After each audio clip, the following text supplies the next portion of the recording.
makita ang show. Sa Cebu. Kita na sa live. Tanaw mo Kita na sa live. SM Cebu City. Hello, hindi kami tanawan sa call. Oh, nakita. Pwede ka mo. Nakita. Okay. Ikaw na.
Dreamers and believers, welcome to Hope TV, where stories of courage and triumph takes place. I'm your host, Vincent Fernandez, and together with me is my brother from Result Wellness Institute, Doc Philip Chentan. And together, let's dive into inspiring stories of hope and resilience. So, for our watchers, karon Doc, we have two special guests karon na even I myself kay murag kuan mo ko. Kay they're really experts sa lahang lang art, no? So those kanang mga watchers nato nga who are really our pageantry fanatics, so you will definitely love this episode. So title pa lang nato sa ato episode kay Brains Beyond Beauty. O asa ka na makitag title. Title pa lang murag kurog na gyud tang tanan. No? What do you think? So Doc Chen, any shout outs to ang mga watchers right now? Nanabay ng tanaw karon. Alright, shout out tayo sa ato ang previous host na si DJ Montermoso. Bro, sorry wati ka na shout out pag last time. So, murag anak gipanultan yun ko ato nga, bro, wag yun ko na mag-shout out yun. And also sa mo ang VP, Mark Abiliana nga nag-travel karon, bro. Amping kung asa magalika mo pa dong. Alright, so help me welcome sa atong two special guests tonight, si Doc Jake Bantiansela and Miss Alem Garcia. Please guys, a round of applause sa nasa background sa to. Alright, so here's the twist. I'm not gonna say sa inyong profiles. So, ang ato ang mga kanis, a brief lang. Ang ato ang mga guests karon kay appeal sa mga pageants. No, sila ang mga candidates for this upcoming mga pageants for 2024. So, ang twist ato karon, please introduce yourself nga murag as if nga nata sa pageant. How would you say it? Kanala. Oh. Barog. I think rightful nga ang dapat ang sequence sa pag-introduce kay kung kinsay una mo sud sa pageant. Ay, oo. So dapat Mr.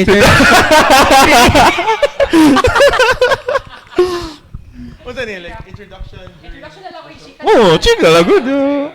Pwede ra. Hi. Yeah, good. Hi. Single. Alright, hello everybody. Kamusta mo dara sa inyong mga panimalay? I am Dr. Jake Batiansela. I am a registered medical technologist and a newly licensed doctor, bago ra jud. And then I am a singer, performer, theater actor, a Sinulog Idol finalist, and also what else can I say? I love food, traveling. That's it. Alright, thank you, Doc Jake. Okay, ako Miss na. Alem.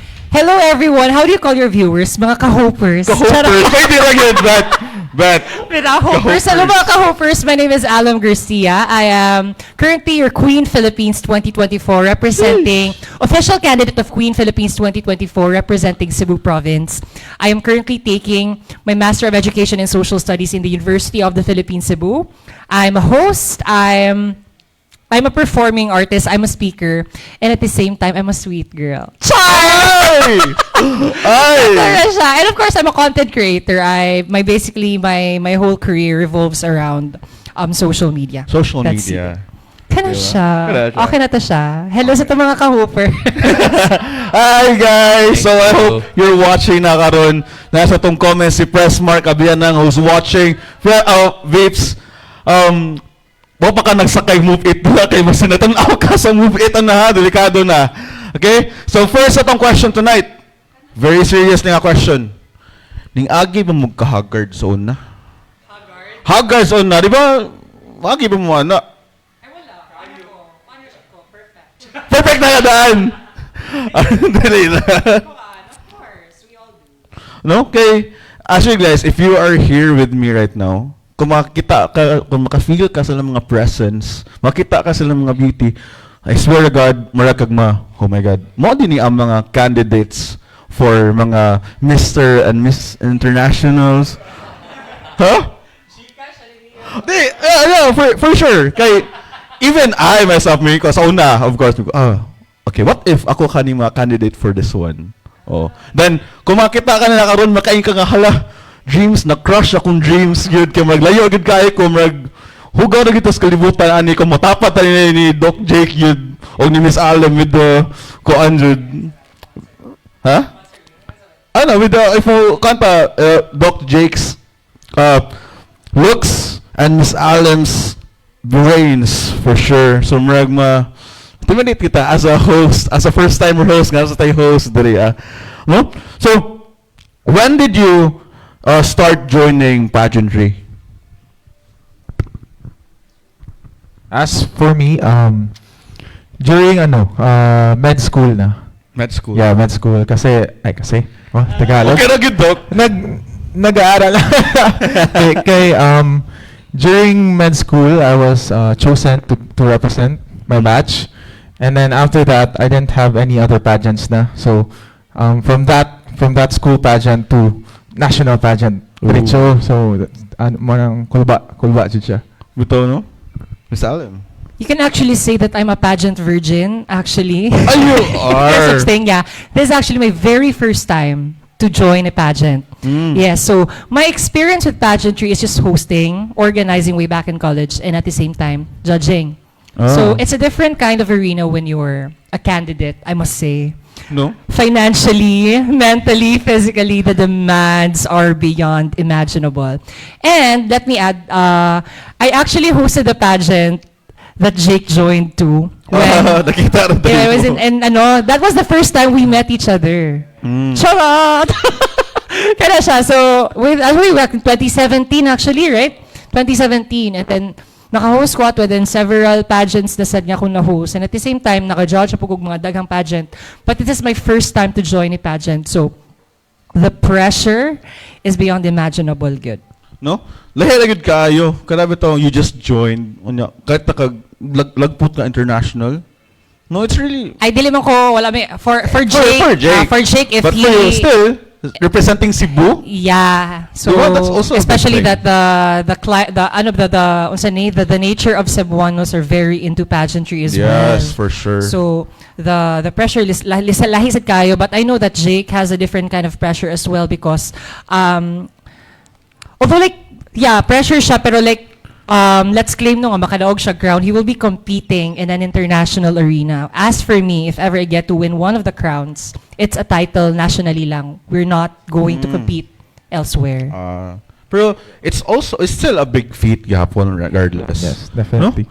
So, I had to ask, I thought kanang dream gana ninyo, like, bagabata ninyo taon, what's the usual, kan ba, kanang mo appeal mga pageants nga, hala, unsa kay feeling naasa sa stage?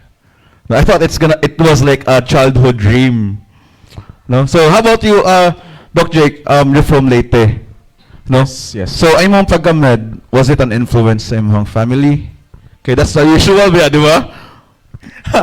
Yes, actually, yeah. Usual jud nga sa family kay I am actually not from both of my parents actually are not doctors, but they really wanted a doctor na anak. But during medtech days, medical technology days, I really didn't think of pursuing medicine. But during internship, I tried having my internship sa Vicente Soto, one of the public hospital here in Cebu. And I realized na from there it started, like the spark for medicine. It started from there, having good mentors, great doctors who really motivates and teaches us the way of life ba mga yan. So it started from there. Pero wala good ang any kanang influence from your families na okay, kani siya is really kuan good for this pageantry good. You know, naman tayo mga relatives nga nga okay, kani akong baby, gwapo ni kadako, di ba? Kani ako ning ipato. Kaya tayo ipang force bitaw nga bata pa ipa-join og kana mga modeling. Yeah, Were you yeah. like that also? No, definitely not. Kay ako ang family kay conservative. Very conservative dyan ang family. So during the time na ni-appeal ko sa Mr. International Philippines kay it was really a shock for them. Like a shock. Kay wala days kay murag mas excited pa sila kaysa nako. So murag happy ra sad ko ana. Actually, I'd like to follow up a question ni Doc, no? Thank you. How you go? How you go? No, really. Formal kayo. Really, kanang very interesting gunang story ni Doc, I find, no? And very admirable na despite, how hard it is to become a doctor. Nagpadayon pa jud kag pageantry, no? So I'm very curious, especially kay you're going into an international arena, juggling so many things. I'm very curious about your driving force, your motivation. Where's it coming from, kahano? Well, at first I was really hesitant, but those days that I decided to join the pageant, it was during review for medical board exam, for physician licensure exam. So at that moment, I was really so down and very discouraged. I had so much self-doubt na if makapasa ako or not. And then I was so tired, so I was really exhausted. And then at that time, I was really looking for motivation. So aside from my family being my number one motivation, someone all of a sudden, out of nowhere, offered me this Mr. International if I would want to join. And then out of my being really impulsive at that time with my decisions in life, kasi so stressed na with review, I accepted it right away. So I made it as my motivation, knowing that if I join a competition in with the national stage, I have like a good credentials to back me up. And I think being a doctor, being able to effectively inspire a lot of people, that's already a good thing. So that's really great to know, no? So how about you, Miss Alam? How was your childhood as a, sige, di lang ko mo, if it's fine for you, di lang ko mo kaan for the pageantry, but as a member of an LGBTQ, how was that childhood for you? It was a different case for me because growing up in a family whose values are very conservative as well. Because my father grew up in a very conservative family, Sagrado Katoliko jud sila nga family, no. It was a different case for me. I had dreams of becoming a performing artist. That's my ultimate dream up until now. And joining in pageantry is really accidental. But at the same time, I can feel like it was a hindsight dream, if there's such a term, right? It's a hindsight dream. Kanang murag, it's a rite of passage for the LGBTQIA+. I mean, not everyone, but a majority of us are into pageantry. We're fanés. We got something to say about pageant queens and pageantry in general. So that was my dream, but it took some time before I was able to actually speak my mind, to be confident in my own skin. Because the traumas I garnered growing up really contributed to the person I am now. It actually made me stronger, but at the same time, it left a huge scar in my personality and how I make my decisions. So, kana siya. Everything that happened to me growing up is a double-edged sword. It actually contributed to my growth, and at the same time, it contributed so much to how do I say this, pain that I still carry. Kana lang siya. When we talk about mental health, kana siya, no? Right. Being a psychologist, okay. no? Curious yung kuning traumas niyo. Yes, yes. But I'm, if it's okay for Yes, you yes, yes, to yes. share a bit about what caused you pain and to grow as well, no? The general framework is that I don't get and I don't see the point why people accustom being part of the LGBTQIA+ movement as a weakness. Because when I was in grade 2, I remember that during card distribution, of course, pangutan naman na ang mga parents. Kanang, ma'am, kamusta ang academic performance akong anak? Academic performance. But ang ingon sa teacher, ma'am, girly-girly man ang imong anak. Diba? Kanang if imo siyang i-dissect, baka nang, what does it have to do with the academic performance? Does it affect when in fact I have good grades growing up? Kana siya. So, isa sa sila. And then at the same time, kanang, I used to sing before. That was my primary talent before, no? When kana magong puberty took away the power I had before. So, kana siya. Ako ang tingog sa una, kanang akong mga range is pambabae. Nya kanang being male assigned at birth. naikuha ng mga taong ngi, babae lagi siya tingog, ganun babae kay siya. So, dili ko ka-express kayo sa ko. And there were a lot of times, there were a lot of opportunities that I missed because mahadlo ko ma-ridicule sa stage. So, it could have actually amped up my trajectory when it comes to my singing career during the time, but it actually, I miss those points because of the fact that I was hindered by discrimination. I was deprived of my space because nahadlo ko because of discrimination. Kana lang siya in hindsight mo to siya, but if we want to go into details, dili ta mahuman og 1 hour, no? Kana siya. Correct. Kana, but we have a time frame to finish, but Right. yeah. Right. You know what I'm hearing is it was really tough. No, I mean, growing up in a conservative family background environment, lisod ma LGBT. Really. Lisod. Actually, to say lisod or to say it's hard cannot encapsulate the challenges I had, but kana siya. What word would you use if ever? Charla. Wait, let's not laugh about it. Pero kana siya, tragic should siya. And I know for a fact na kanang dili gid siya maka-encapsulate sa, I know for one nga kanang dili lang ako, no? Kanang sa to mga LGBTQIA+ brothers and sisters, no? Nga dili gid enough ang to say nga kanang lisod kana siya. But kana siya, to say the least, lisod jud siya. Kanang lisod jud kana, especially in an environment nga dili pa kayo laganap ang SOGI awareness, lisod yun kayo siya. So, tragic to be LGBT in a conservative. Right. And maybe tell a bit about how you grew from all that tragedy, no? If there's one thing I learned, no, the decisive is the self. What I'm trying to say is that, how do I contextualize that? Ikaw gid ang decisive. There are external pressures around you. There are people wanting to dictate or to decide for you. But at the end of the day, it all boils down to how you decide for yourself. Growing up manggod, I was not comfortable being uncomfortable. Do I make sense? Kana siya. I was very uncomfortable being I was not comfortable being uncomfortable. Kana siya. So, how do I marry the part wherein I can actually exercise my right to freedom and at the same time being considerate, with the people around me? That was like the challenge growing up, especially when I was in high school. The identity crisis was so grabe during that time. So kana siya, the challenge was just how to marry the point wherein I can fill the gap between telling my parents that it's okay to be part of the LGBTQIA+ movement.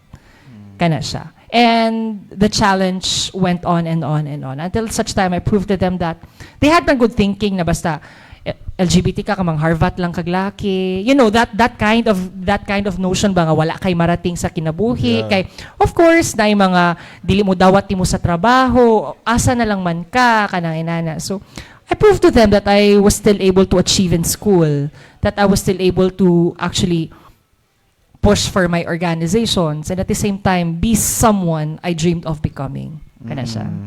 Okay. Were you sa imuhang how did your family reacted pagkahibaw nila na okay, girly di akong son, something like that? Kuan lang. Lisod siya pagka beginning, but I proved to them kana ba lang kana sa no lisod sa kaning i-prove bitaw kay basta LGBT ka dagan kay i-prove kung lucky ka or babae ka okay ra. Pero kung LGBT ka kailangan kabantay mo mga LGBT kay excellent ani, bright. Kanang nakay extra credentials kay para ma-compensate kintahay ang imong pagka-LGBT. Well, in fact, it shouldn't be that way. Pero kanang mapugos na lami sa sistema nga ingon nana.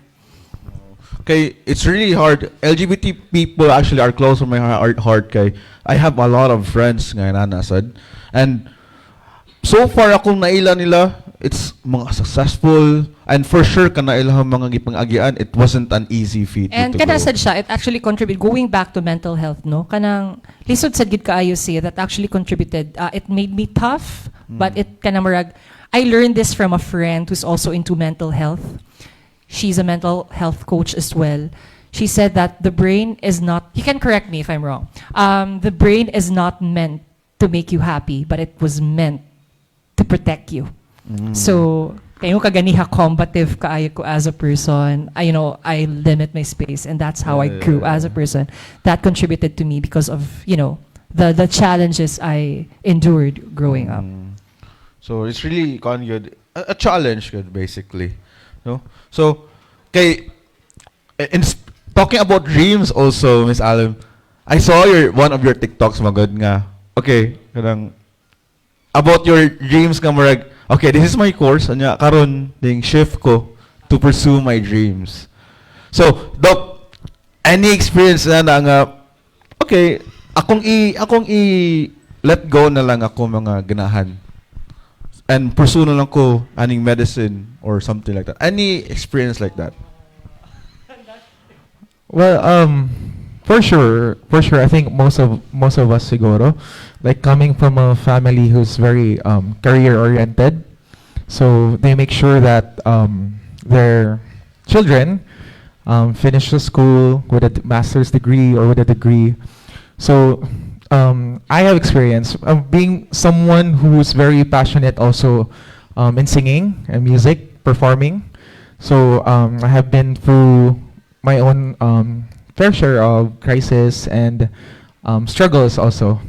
But in the end, looking at the bigger picture, I had no regrets because I think what the parents really want for their children is the best for us talaga. So I'm really thankful for them and for the experiences that I had during my younger days. Yeah. So as a talented singer, no, a performer and theater actor, pagod, and also Miss Alam, no, a content creator, no. How do you integrate your mental health themes into your work? Integrate your, yeah. Music has always been my safe space, should I say it. It helped me cope up with a lot of stress, a lot of loneliness and worries. So through singing, I am also able to inspire a lot of people, the youth. And I think music is just really, really powerful. It communicates in certain different ways that we won't even understand. So through my craft, I do my best to really impart my inspiring experiences also to the people through music. Right. A lot of what you say, Doc, makes sense, no? And grabe ka effective yung platform, being a doctor, being an artist. You communicate great things. Curious, what made you choose to advocate mental health, given it's a very specific advocacy? No? Yes. So I actually have been asked this question also during my journey in Mr. International. Hello, check 1, 2. Wala may gabara sa akong tutunlan. Tequila. Oh. Joke. During just recently, I also have struggled with my mental health unexpectedly. It was during my review days for the physician's licensure exam. I had my fair share of failures. I had setbacks. I also had all the struggles during that moment. So at that time, I think it was only me who had, parang, how do I say this? I think at the end of the day, you only have yourself. So you have that choice to either go with the flow or just pick yourself up. So during that time, I was really, the prayer was my only backup, or prayer was my only companion at that time. And then I didn't really have anyone. Though I have my friends, very supportive friends, but that loneliness or that feeling that's consuming you inside, it's different. It hits differently. So I just prayed. I kept the faith, and that was I think last year, December. And then right now, I'm glad to say that I'm living the life that I have worked hard and prayed for. So I think that people should just really hold on, keep praying and keep the faith for you to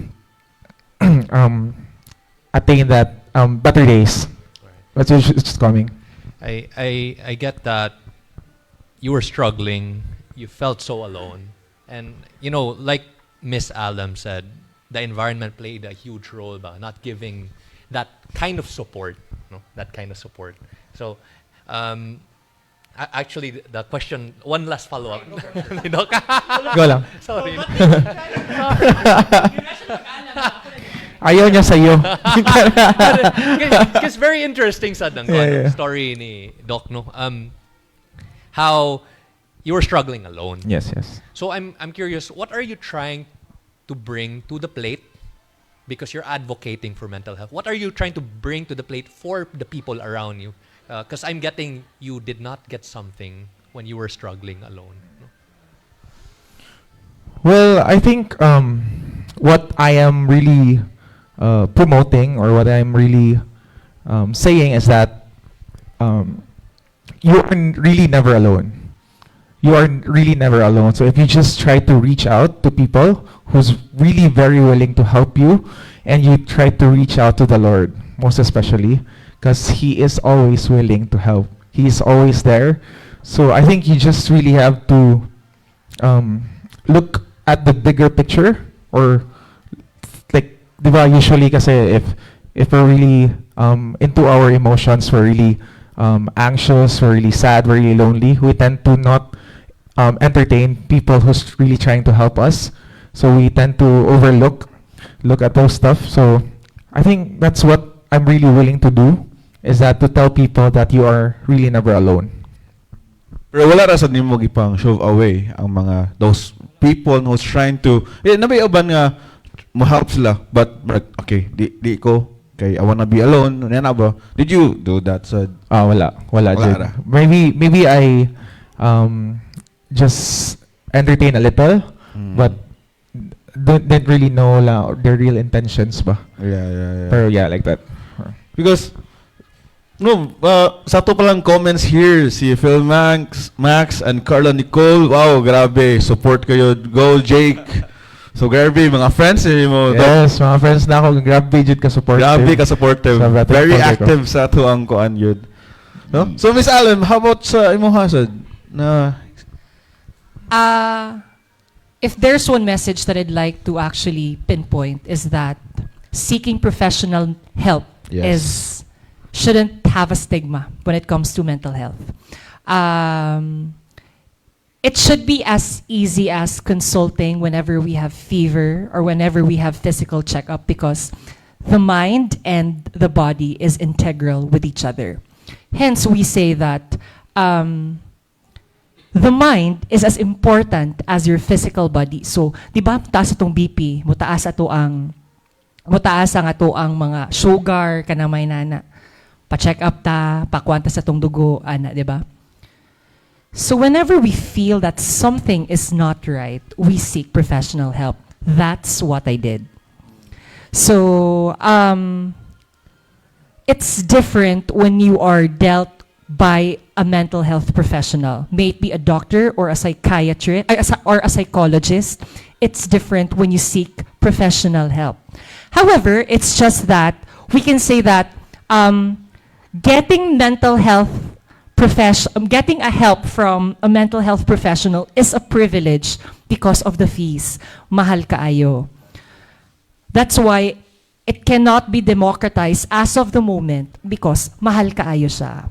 However, I hope collectively as a nation, we should be enacting laws, we should be making policies wherein we get to actually pressure the government that, like say for example, let's contextualize that in companies that basic compensation ang naay monthly check-up sa mga mental health professionals. We can contextualize that into that kind of manner. So that, dili lang bitaw pang-char-char sa internet ang mga mental health is important. Yes. How do you make mental health kanang valuable nowadays nga mo na magudta sa we cannot blame the past generations as well bitaw, okay, because like say for example man sila sa mga time wala man na, because atong sa ilang nga time, wala man jud.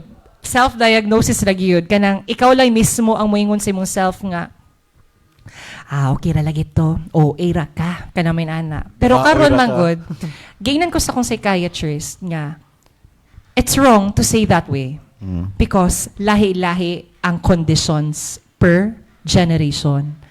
If that kind of setup worked for that generation, it doesn't mean that it's gonna work in this kind of generation. We have technology.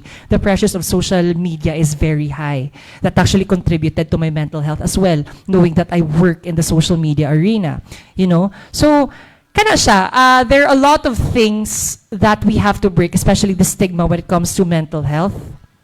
Hence, we need more mental health advocates like Jake Batyansela here to actually push for that kind of advocacy and for lawmakers to actually heed the call of the people who are suffering from mental health that it is as important as physical checkup. Okay, even sa previous na tong episodes, ang ilahang nakahelp ko nila is approaching professional help. So it's really, you should stop that stigma bito again with the, I don't want to go professionally help, okay, I'm gonna be judged. Pero don't get me wrong ha, it's important to actually seek help from your friends. Yes. Kanang first line of defense, family. If you're in good terms with your family, or kanang imong uya baron, imong ka-char-char, kanang minara. Kanang minara, kanang mga imong kanang direct nga imong pwede mastoryaan ang imuhang spirituality, whoever God you believe in. Kanang inana. Importante jud kayo na siya nga natay kay ang mental health good mo cross man good siya different facets when you fix it. It's not like for example kung magsa-psychiatrist ka naman ay i-rule magpa-test man ka ana kaya sa imong physical kay i-rule out basin sa imong mga hormones or inana, and then that's where the adayon medication therapy if like i-refer ka psychologist kanang if like magpa-therapy ka inana no dagan siya proseso. So dagan na siya like spirituality, physicality nimo, imuhang mental health, imong emotional kana siya daghan siya mga facets sa imuhang environment and sa imong kaugalingon nga ig-on. So kinahanglan kay mo kaasa ka mutuyok o muchaverse ana. So kana siya, it goes hand in hand and it goes so much with awareness. Because, karon sa, Doc Jake, by the way, have you gone to approach a professional help? Wala, Jud. Kasi I think just family and friends, basically. So, dako gyud yung factor. Dako, Like Miss Alam said, your first line defense Yes, is your true. family, your friends, good, no? Okay, of course, they can also be your therapist per se. Yes. Like, sometimes we just need someone to listen lang to us if there are to mga rants or mga concerns in life. True. Diba? So, Doc Chen, unsa kay factor sa una nga kanang murag gusto mas lang mo judge sa mga naay mga mental health niya. Karon, did it shift ba? Na ba changes sa karon?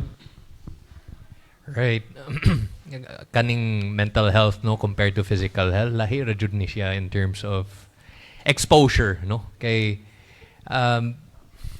sa unang panahon manggod ang media portrayal niya psychiatric ward no and you know diba no?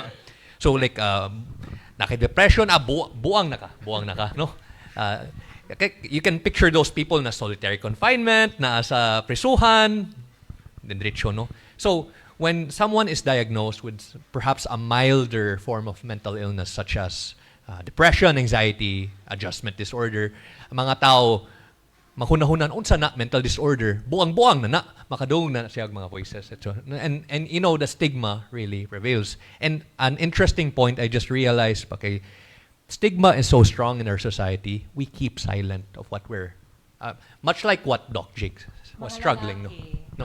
Mga laki and I find mga babae gani no usahay taguon nila kay di ko ganahan mura kog buang because we keep the silence, we do not show the people how much we are suffering, and because we do not show people how much we are truly suffering, people will never realize ana di ka grabe moingon man ta ay okay ra ko gikuan ra ko need ra ko mo pray more okay ra na no.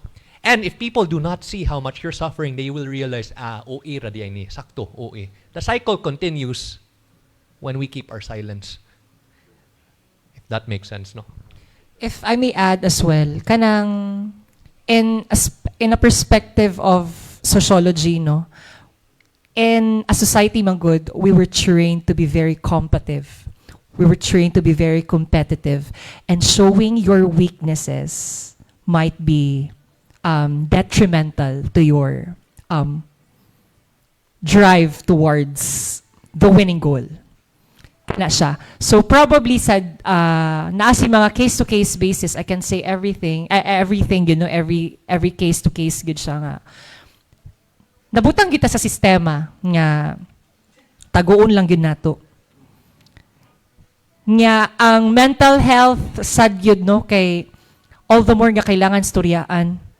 Kay majority of the people do have a lot of stigma kanang a mental health man good kuan gid siya, kailangan gid siya og kanang professional help.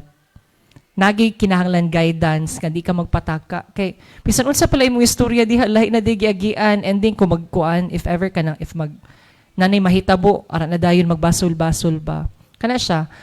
Importante gyud nga naagi tay education ani, so I hope kanang sa mga eskwelahan gyud kanang I do believe that academic institutions nowadays are actually driving gyud into that kind of sphere, no, nga grabe na gyud ang awareness sa mental health, pero kanang all the more ba nga kinahanglan kita gyud mismo magikan gyud internally nato nga dili gid nato ikuan ang stigma ay madili gid ta mo stigma sa mga butang-butang.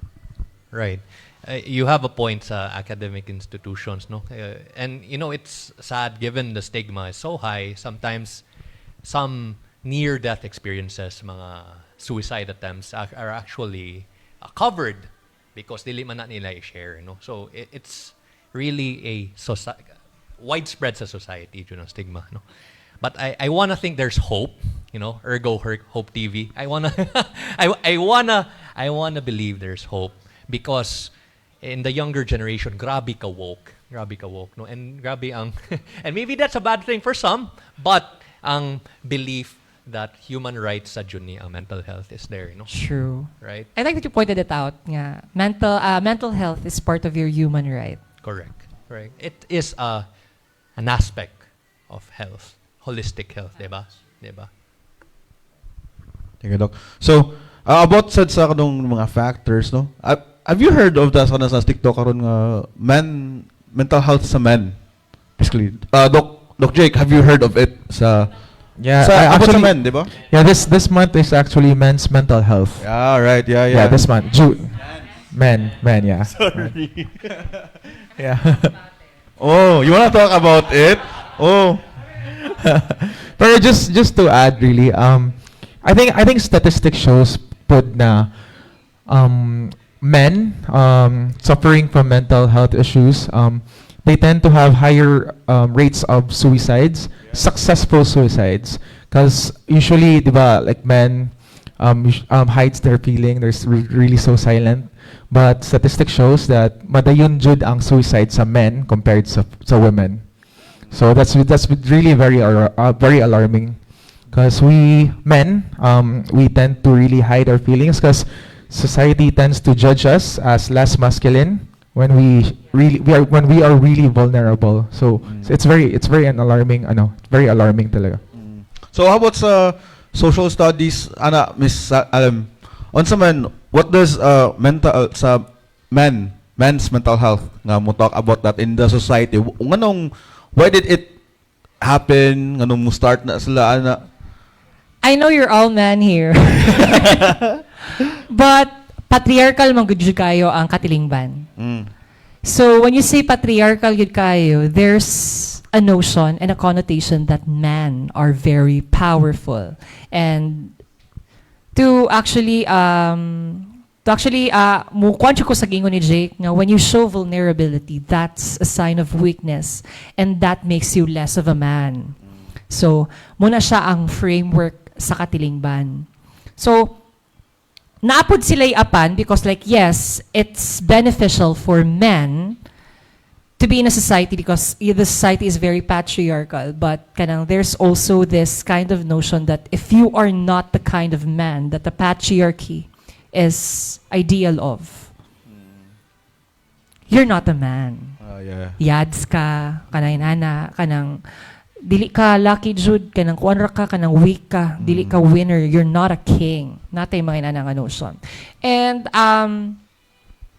gender-wise, ang development manggod sa mental health, mo equate sa na siya sa economic development so sa nation. That's why there are studies nga in developing countries less ang awareness when it comes to mental health. Bita ka batay ta mo anata nga natay notion nga sa US kay ara ra man na uso kay of course Taas ang economic growth. Ilahang economic lahi man ang kanang ang disparity sa atong economy kay lahi jud ngadto sa diri. Kanang inana. So, go hand in hand pud siya sa economic kay tanan man gumang hitabo sa katilingban manukad na siya sa economy. So, let's for example, i-contextualize nato kung ang pamilya walay resources to access mental health medications, mental health professional help kanang may inana. Tikit sila aware ang tanaw gyud nila sa mga inana nga mabutang pangbuang kanang inana. That's sad, right? So, kabantay ka ay mga most mong mga patients can afford. Correct me if I'm wrong. Kanang mga nagyoy kay mahal man gyud. Pila imong initial session ana sa psychiatrist. That's almost 5,000. Plus na pa kay mga medications ana. Mahal gyud kaayo. A normal citizen cannot access those kinds of privilege. Natay free nga mga mental health facilities diri sa Cebu no, pero magpila ka nya mo depende man sa imong trigger. Butang tagtaas ang imong trigger karon sa imong anxiety niya. Next week pa ka paadtuon sa doktor, unsa na lang man. So, bawra gihapog tabla-tabla nga ako na lang ni. Nya by the time comes ka schedule na nimo sa mental health check up nimo, wala na kay trigger, kay nakaya ra bitaw to nako. Okay na, di na lang ko maadto. Kanang ina na ba? Dili gid widespread ang facilities sa free nga mental health check up. Ang access good, the resources to access mental health professionals. Lisod jud kaayo siya. Lisod kaayo. No? So, kanang I mean, as a social studies na nag-take ng masterals, no? Do you think that we should really change can we change the kanabitaw mindset of people about men's mental health at the same time asa ta mo start? It takes a revolution to actually change the mindset of the people. And I believe education really plays a vital factor in changing the ideological framework of people when it comes to dealing with mental health issues. Kana siya, grassroots gid siya. As early as I feel like high school, we should be tackling in depth. And we should have workshops, activities that actually contribute to the development of the mental health of every individual, every citizens. Also, idealistic di siya ha, pero I hope we could tap in as kanang sa mga barangay level. Aram na di ba barangay level, city level, kanang mga inana. Magsugod tag mga inana. Ikaw, Jake, ba sinakay mga suggestions? I think for me siguro, it really starts at home. So it starts with your family, it starts with the people surrounding you, di ba? Because I think at the end of the day, when we all go home, we feel a lot of stuff. We feel all the stress, we feel all the burdens. But if only we start like promoting open conversations at home, at our place where we are not judged and not made fun of, I think it would be healthier. So, Doc, can I ask, unsa inyong mga advocacies sa inyong pageants? Unsa inyong mga... Well, imagine niya ako. Pwede lang isulti? Pwede ra. Mental health awareness dyan ako. Mental health? Yeah. Okay, so this will be the very first time that I will be tackling about my advocacy because I haven't released my video yet. Ala, sorry.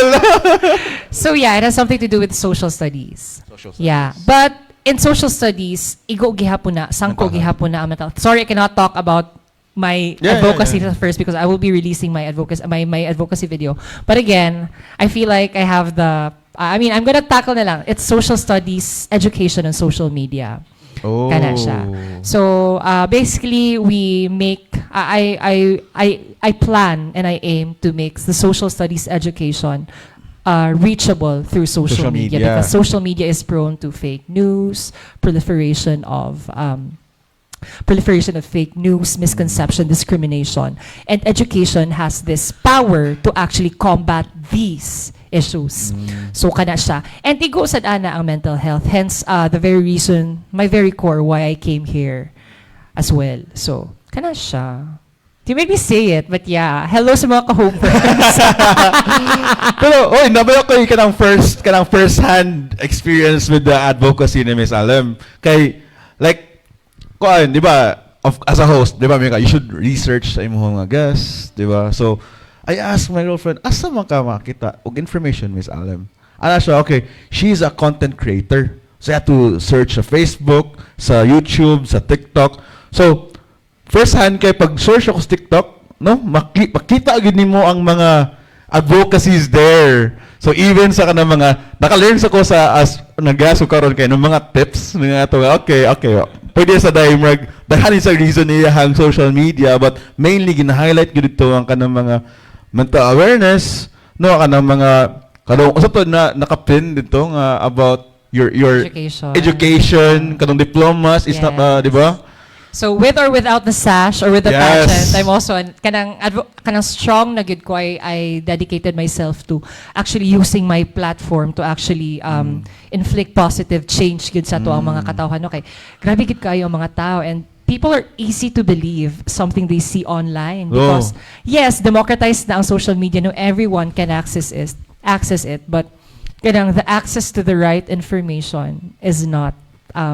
Is questionable, you see. So, kana siya. It's so sad. Sad kayo. It's so sad. So, kanang social studies bang good mo, hagup bang good siya sa tanan, like mental health. It goes hand in hand with the culture of a nation, the economic structure of a nation, the political climate of a nation. Kanay na, ano sa yung education.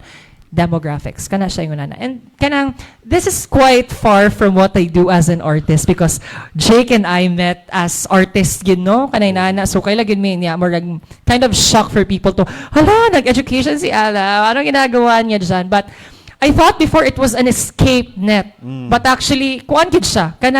It goes hand in hand that artists should also project the reality of the nation. And that's what I've been doing. So, Doc Alec, I also, wapod ka na ako kalimtan sa akong research. Okay? Nag-search mo ko sa imong profile sa Facebook. It was recent sa day na you had, medical mission sa mga youth? Yes. Sa which one? Which post was that? The recent one nga na sa mga kids. Ito. Kano mga bata? Yeah. Ang mga bata sa province. I was on my way to in Leyte. I was at my hometown, Calubian, Leyte. Shout out sa mga nananaw dira sa akong province. I was on my way to the church at that time, and then I came across these children. So it was actually unplanned. It was unplanned. Yeah, it was unplanned. Okay. Pero it was a great time. I had a great time with them, just to have an open conversation with the youth and what they're really feeling and thinking right now. So ano to siya, an unplanned nga panghitabo. Pero it was very heartwarming and eye-opener din sa amo ang mga adults.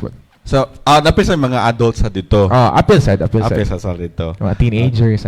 Pero ay mong advocacy, wala nag-specifics for mga young... wala dyan. Wala. General good siya. General good siya. Yeah.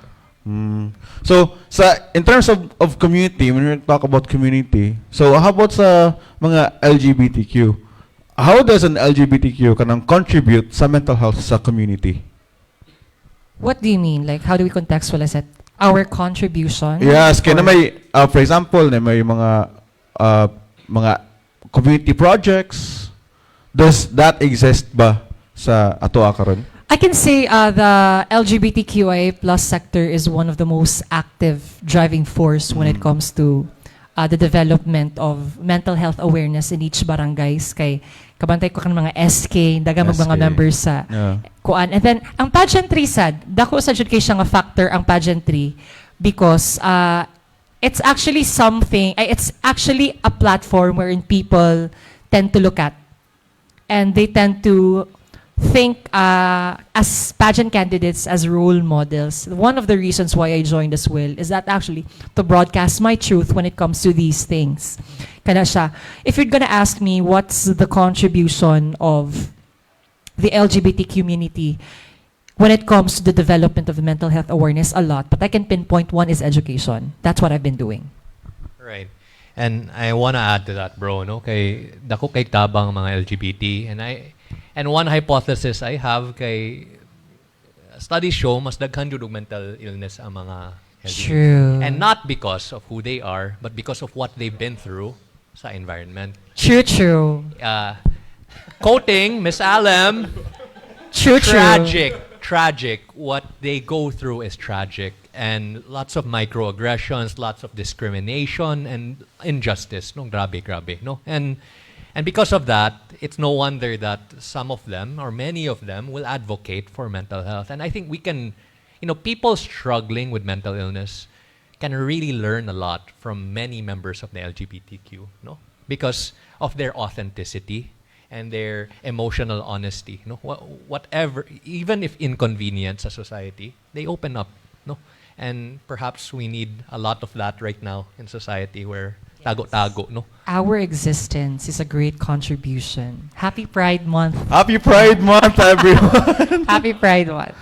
No, that's actually Doc Chen is right. Kay kadaghang friends nako nga members, even family members, no, makayon ko nga they really treat other people well than kanang sa uban.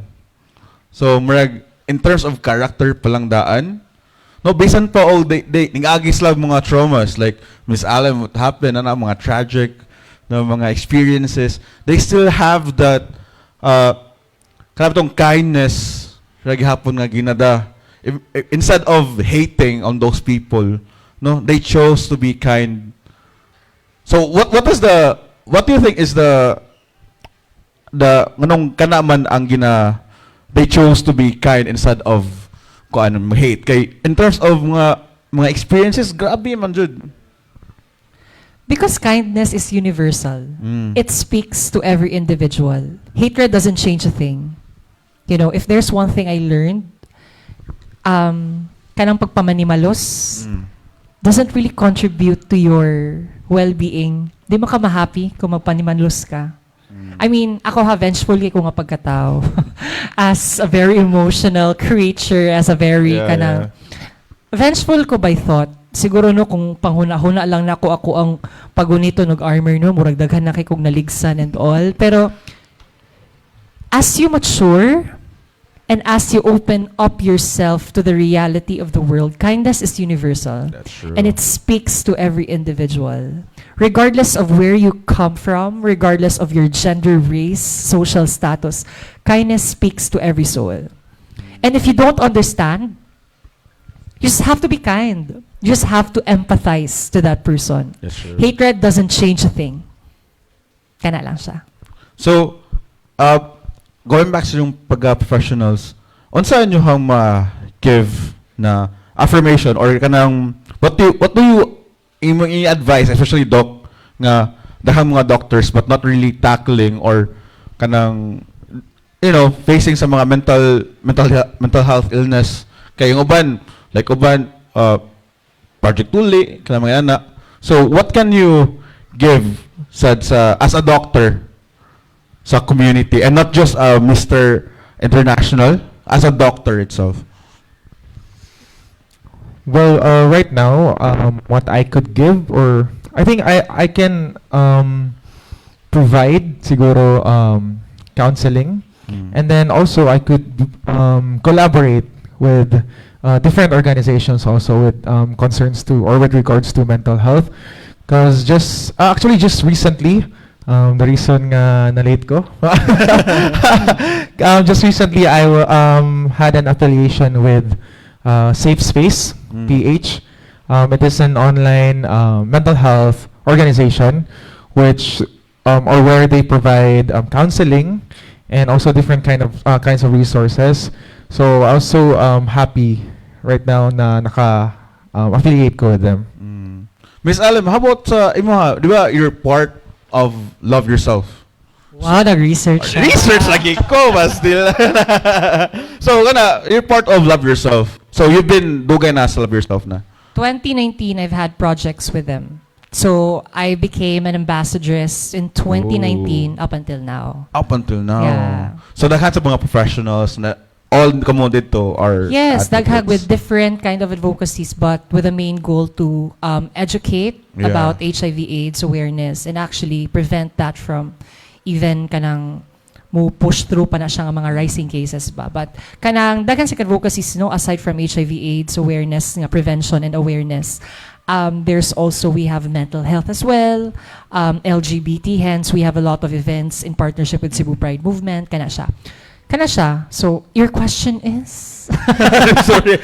Your question? Nagkuhan ako if kanang sa Love Yourself ba would kay mo tackle sa sila o kanang mga mental health Yes, specifically. kana Kay- na siya. Okay, mga HIV, mga usually, AIDS di ba? awareness, oo. Kay na uban of course LGBT, mga ikog like you said, you mentioned kanina, may ikog mo do all of professionals. So Yes. they would usually kanang do all, especially ikaw na you're yes. like a living model sa mga LGBTQ+. Sure, am I? Of course. I don't think of myself that way, but kanang I just want to make the space a better place lang. Kana siya, multifaceted lang ang Love Yourself gyud kanang it tackles mainly with HIV/AIDS awareness and prevention, PrEP, PEP kanang may nana. But most importantly, it's also multifaceted. It comes across with empowerment, LGBT, mental health, and more. So, as also karon nga you're part of the pageantry, no? Do you still experience kanang mga discrimination? Also you're also included with the question, Doc, mga nana na ba'y mga misconception or stigma with joining mga nana, Yes, basically? Until daghan now. siya gihapon. Dili gid siya. It takes a revolution. That's what I said. It Yeah, takes yeah. a revolution to actually rebuild the ideological framework of the people. But how do we deal with that? We deal with it with education. As much as possible, I try to educate. And I try to distinguish the people who are, who do I have the chance to educate to, and from the people nga close-minded yun, because we also have to talk about the gain of talking to close-minded people. It's a waste of energy. It's always. You know, and learning takes two to tango man gyud, no? It takes two to pandango. Charot. Kana siya. It's a two-way process. Learning is a two-way process. If you're not open, I cannot go inside you. Kana siya. Oh my God. That's quite, I cannot go inside your soul. Oh, your kana. mind. Why are you laughing? Nakuyawan si Doc. Kana siya, di ba? Kana siya. How about you, Doc Jake, sorry. Sorry. Jake the dog man, sorry. Doc Jake, any discrimination or stigma nga ikaw ning join ka for Mr. International? Well, sa ako ang side kay I'm just really grateful because I'm surrounded by very supportive friends and families. Now, when I told them about joining the pageant, they're really extra supportive yun. But syempre, I think there's always a concept when joining a male pageant. Now, we are often hypersexualized because usually, di ba, like ang mga abangan sa mga tao man dyan is let's say what the people are really after is the swimwear competition. Yeah. Then after that, they tend to like, okay, go on, move on now, like that. But I think it's really time now to show to the people that we don't only showcase our physical attributes, but we are man of great causes, and we have deeper purpose in ourselves here to, enjoying pageantries. So, dito sa tamang storya sa inyo mga professions, sa inyo mga pageant, outside sa kana nga image, who are you behind and what do you usually do? Kana. I'm a proud millennial tita. I like anything. I like staying at home now. I'm through the stage siya ka na, my God, maghilak yun sa unan nung nga. 5 years, 6 years, 10 years ago, mohilak siya ang semana nga di ko makalaag sa mga bar, may nana. I'm a changed woman. I like cooking. I'm not kidding. I like cooking. I like plants. I like Netflix. I like cleaning the house. Chill, kanang inana. That's why no boyfriend since birth, good ko. Because I don't put myself out there. But yeah, out there, patagat yung mga post sa TikTok. wala. Aside from that, no, if like wala event, wala ako'y content, wala. I just stay at home. I just sleep. I just listen to music. Ano siya. My close friends can testify that I like cooking. Kana magsikog. Recently, I've been searching for the best buko pie recipe. Kana may ana ba? And I'm planning to buy a new oven. Kana may, you know, kanang going kana sa mall, sa una kay mga sanina ang ako ang tanawon, i-shop bags karon kay appliances, Uy, is that what they call furniture. adulting na ba? Really, not necessarily. It's just like me being millennial tita, Millennial no? tita. Millennial. Alam Gracie is a millennial tita. How about you, Doc J? Are you fond of breaking hearts? Ala! Talk about Jake. breaking hearts. Charot. Next question, please. Hindi, ako, I'm a loud, lazy gamer who loves Ooh. tequila. Hindi, kuanjud ko, I'm a person when I'm at home, I just keep singing. No, najud ko, Sample. Hindi, nako personal na speaker and microphone jud sa akong room. And then, I just sleep all day and play ML. So, yan, I go. ML na akong duwaan, dili kasing-kasing. Ala, kaisya, itong hearts, pila, ano eh. Ala. I plead the fifth. Okay na? Sure lang. Sige, so, we have a question sa ato mga audience, sa ato live. Two, actually. So, first, just a member si Bro Nel Lucenio. So, to Alan, happy Pride Month. So, ang question niya is, in many professional and social environments, there is a perception that LGBTQ plus individuals, particularly gay people, often feels the need to overcompensate to prove their worth and competence. So, how can we better support these individuals to prevent the need for such overcompensation? By actually introducing the fact that there shouldn't be a double standard when it comes to the LGBTQIA plus community. Just like you guys, we just coexist equally. In a room, that's why for me, the very value of SOGI awareness is not about broadcasting that we are special or that we are unique more than anybody else, but to normalize our existence. That when I go inside the room, I am not judged based on my sexual orientation and my gender identity and my gender expression, but by the value that I put to the table. Kana siya. Because man good, the double standard comes from the fact that LGBT man siya. So dapat maayo ka ha, kay kuan baya ka. When in fact, just let me be. Just let me be the excellent person that I am. You just let people be. So, basically, be who you are. Kana siya, you're getting there, but you're not listening. Oh, but not listening. So, wrong di akong Jez. Sorry. Dilay. Kana siya. Kanang, you just kana. Right. To paraphrase that, no, let people be. Kana siya. Lahi lang yung phrase. Kana just be, kana siya. Kana din ako, I'm not saying it's wrong. I'm just saying, kana, of course kana not. siya. Kana, I'm not saying it's wrong. Kana, yeah, partially you get it. But yeah, more than that, kanang, dili ni mo siya i-based sa, ang magikan mang good, basic, kana at the end of the day, we should be judged by the contribution we make to the community, to the society, to our nation. Right. Not primarily by the nature of the fact that I have to contribute. You get the logic that not by the nature of the fact that I should contribute or I should contribute more than the cisgender males and females because I'm LGBT. Right. Because, kaniha, a lot of people might disagree, but my intelligence, my talent, and skills have nothing to do with me being LGBT. kana siya. I am who I am because of my nature and of course of the decision that I make to be better at the things that I do. I am transgender woman. I identify myself as a transgender woman. Yes, and so what? You know, that's my living philosophy. I work hard and I work smartly for the things that I want to achieve, not because of the LGBT factor that I have, but because I deserve to have a spot. I deserve to have a space. That's it. I'd like, it's time to pakpak the viewers, no? Okay, very elaborate and thorough explanation. Right. And Watching from the airport. right.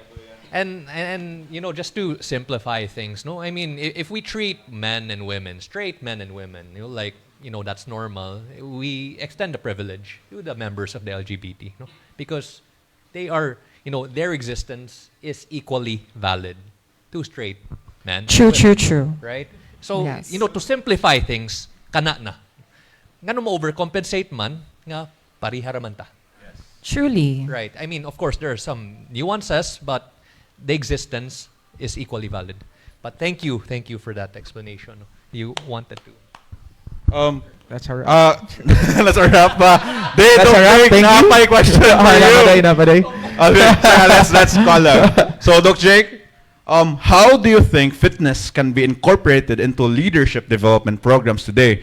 And what benefits do you believe it can bring the growth and effectiveness of future leaders? Balik? I need an interpreter. Can you repeat the question again?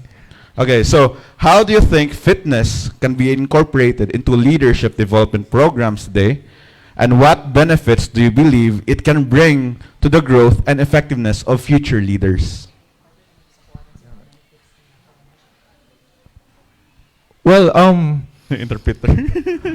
I think being fit it doesn't only mean physical. Yeah. It also involves our mental health. So, well, I think by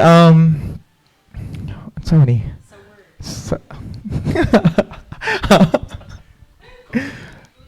Hello. Pero yeah. I think we should be fit physically and mentally because one cannot work with the other. So like how do I say this? Nung naglisod ko uguan lagi compose akong thoughts. Sa kanang mga programs.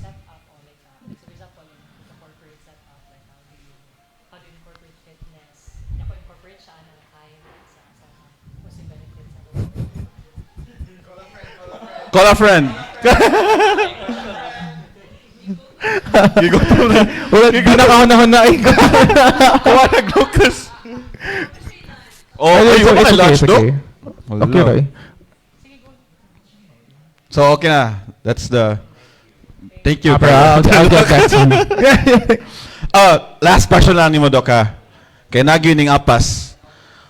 For Doc, what is the perspective on the notion that men who participate in pageants are not straight? You like to answer that? Call a friend. That's a hard question. Yeah. Well, I think we cannot really please all people. Yeah. So we also have our own perspectives. We have our own opinions.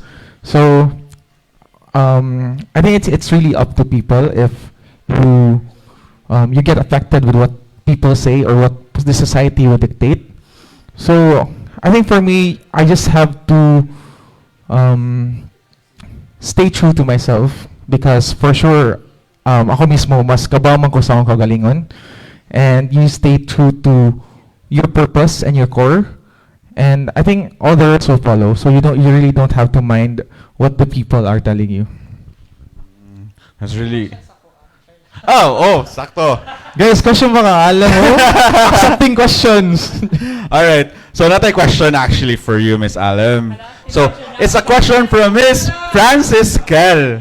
So, Some people, though, are so easy to judge someone based on how they look, they talk, they dress, etc. So, which can affect one's mental health. With that being someone who people look up to, no? As how should a beauty queen respond to ruthless criticism? By distinguishing whether it's a constructive one or not. When you are able to distinguish the line between being constructive and what is not, you will be able to know what contributes to your development and growth as a person. I've learned that the hard way. Nakikipang tubag na bashers before. Nga, kanang, dili gid siya maayo actually, nga kanang inana nga exercise because you only choose your battles. In social media, anybody can, although like, we should be very careful with what we put online. Hence, I really subscribe to the ideology of Pia, the think before you click. But it's the internet. Anyone can put out there anything they want to put, But when you have that core to know whether what you should take or not, you will be able to prosper as a person. Kay bahaw man ka asa may maka-better na ko, let's say for example, in pageantry, like say for example, as for me. Wala sila, alam, dili maayo ni nga kind of look sa imuha. That doesn't mean nga dili ko gwapa. Dili lang maayo. and it takes empathy and emotional quotient to actually distinguish the context or where the person is coming from. It takes maturity to know yun. Kana siya. But to sum up my answer, you should know your core to distinguish the line between what contributes to your growth and what doesn't. It's a very nice question, good. Jima. Nakagets ko to. Hoy, nakagets ko to. Masimili ka nga wala. Oh, grabe. Alright, so, ako yung emotional quotient. Alright, so last question from our questions. So, either you know mo answer from, this is a question from Christian Lucky Bunao Saligomba. So, mental health is really it's quite difficult to talk about, especially towards the masses. What could be the ways or good strategies we can do to make its discussion more accepted and open? And in that, what we could potentially address more mental health concerns and correct wrong presumptions and beliefs. What good strategies we can give? What could be the ways or good strategies we can do to make its discussion more accepted and open? Mental health man na. Kadausa na entry. Sige, ako lang una gigutom si Jay. Kana siya ha, physical and mental, integral, kinanglan mukhaon gyud. Dili, kana siya. Bitaw, how do we? By using our platforms well. As a content creator and as a public figure in Cebu City, I deem using my platform strategically with the benefits of positive change, because when people tend to look at you, you're communicating something. And when you are communicating something, make it worth their while. Make sure that it's educational, it's empowering, and at the same time, something that could contribute to their personal growth. Kana siya. As a person advocating for social studies education on social media, and a lot of LGBTQIA rights, and at the same time mental health, I deem using my platform to actually discuss more about these issues, especially the issue on mental health, because now more than ever, we have to facilitate a learning process for everyone, wherein everyone can have an access to the resources of mental health, at least by theory. Because when you feed the mind, it goes a long way. And when it goes a long way, we can be of contribution to social transformation. And I thank you. Yes. Doc, Jake, entry. Thank you, Alam. Actually, to in order for one to be an effective role model or to be an effective mental health advocate, I think it should really start with yourself. Now you really have to set clearer vision, clearer goals, and to be an empath also for you to understand what the people is feeling. So I think that person should also be a good listener, not just plain listening, but listening with an open heart and kindness, with lesser judgment. By that, we would be able to promote open conversations with people and breaking the stigma also. And also same with Alem, with what Alem said na about the resources. If not readily, if possible, not only readily available, but free for everyone. Because it's very important for the people, for our healthcare system. So I think that's it. That's it. See, so to wrap this up, any words of advice sa inyong mga followers and audience? When it comes to mental health, it's wrong to self-diagnose. You cannot say, this might sound unpopular, but you cannot use the term I'm depressed without seeking mental health professional. Correct me if I'm wrong. Kana siya. Kay, that's a huge word, and that's the very reason nga nung ma-romanticize ang mga butang. Yes, we have feelings, but that doesn't necessarily mean that we are equatable to being depressed. You know? So, kana siya, but again, since mental health, the resources towards mental health are expensive nowadays. Let's be kind, because kindness is universal. And let's just make this world a better place as much as possible. Kana lang. Gitog na. Pado na makipag-list.